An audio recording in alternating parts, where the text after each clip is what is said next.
ये 6 अध्याय श्री सूत ने शौनकादि ऋषियों के समक्ष वर्णन किए। इसके नियम के आधार पर जो कथा सुनेगा निश्चित रूप से वो उस कथा के ज्ञान को आत्मसात करने में सक्षम हो जाएगा। शुभ तिथि हो, श्रेष्ठ वक्ता हो, अनुष्ठान करने में श्रेष्ठ विद्वान हो और नाम संकीर्तन के लिए श्रेष्ठ गायक वादक हो और साथ ही साथ 7 दिवस का संकल्प करे कि मैं भागवत महापुराण की कथा श्रवण करूंगा, तो नियम ले कि मैं इस नियम से रहूंगा। 7 दिन तक बिना खाए एक समय भोजन करके करे तो ठीक है, और लेकिन अगर नहीं निपटा हो तो दोनों समय भोजन को भी छूट है, कर सकते हो। फलाहार न निपटा हो तो अन्नाहार कर सकता है, लेकिन मुख्य बात यह है कि अन्नाहार करने पर यदि नींद आती हो तो फिर अन्नाहार न करे, क्योंकि अन्न से थोड़ी सी नींद आती है।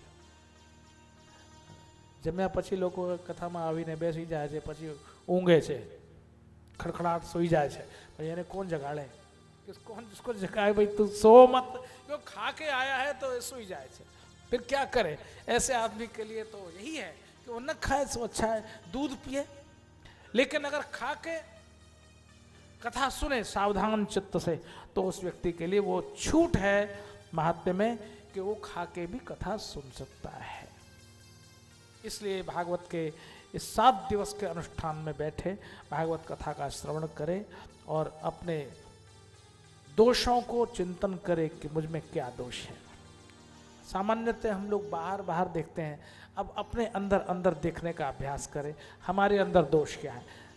दूसरा का दोष तो देखने की आदत है हम लोगों में, लेकिन अपना दोष आत्मचिंतन करने के लिए अगर कुछ अवकाश हो तो भागवत कथा के बीच में आत्मचिंतन भी करें कि हमारे अंदर क्या दोष है, उसको हम कैसे निकाल सकते हैं। ऐसे 7 दिन व्यतीत हों और अंतिम दिन हवन इत्यादि करके देवताओं को बुलाया है, उनको प्रार्थना करके गच्छ गच्छ पुनरागमन आए, फिर कभी आइएगा, आपको बुलाया है 7 दिन आप विराजे देवता, फिर उनको हाथ जोड़ के विदा करें, भगवान जब भी हमारे यहाँ कोई शुभ काम हो तो फिर आइएगा, ऐसे कहते और ब्राह्मणों को विदा करें, अपने रिश्तेदारों को विदा करें, अपने मित्रों को, इष्टों को और जितने लोग सुनने वाले हैं उन सबको भाव से तब विदा करें। ऐसा ये 7 दिवसीय अनुष्ठानात्मक सत्र है। ये भागवत महापुराण का श्रवण निश्चित रूप से व्यक्ति के अंदर ज्ञान की एक ज्योति प्रकट करता है, जो निश्चित रूप से आदमी के जीवन को एक रास्ता दिखाता है, एक प्रकाश देता है। चिंतन सत्र है, इसलिए चिंतन सत्र कहा गया। सोच आदमी का डेवलप हो जाए।